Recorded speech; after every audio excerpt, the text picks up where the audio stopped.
தமிழறிஞர் காசு பிள்ளை அவர்களின் 81வது ஆண்டு நினைவு நாள் திருநெல்வேலி மாநகராட்சியில் மரியாதையுடன் அனுசரிக்கப்பட்டது.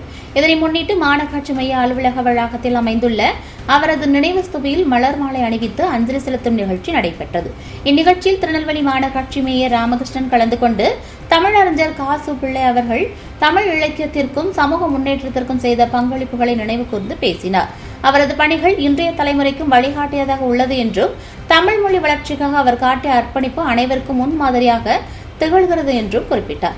மேலும் நிகழ்ச்சியில் திமுக தலைமை கழக பேச்சாளர்கள் முத்தையா, சீபா முருகன் உள்ளிட்ட ஹரிப்பிள்ளை, ஸ்ரீதர் மற்றும் பலரும் கலந்து கொண்டு மலர் தூவி மரியாதை செலுத்தினர். அனைவரும் காசு பிள்ளை அவர்களின் வாழ்க்கை சாதனைகள், தமிழ் வளர்ச்சிக்கான முயற்சிகள் மற்றும் சமூகத்தில் அவர்கள் ஏற்படுத்திய தாக்கம் குறித்து உரையாற்றினர். நிகழ்ச்சி முழுவதும் மரியாதை மற்றும் அமைதியான சூழலில் நடைபெற்றது. தமிழறிஞர் காசு பிள்ளை அவர்களின் நினைவு நாளை முன்னிட்டு அவரது சிந்தனைகள் மற்றும் பணிகளை இன்றைய தலைமுறைக்கு எடுத்துரைக்கும் வகையில் இந்த நிகழ்வு அமைந்தது.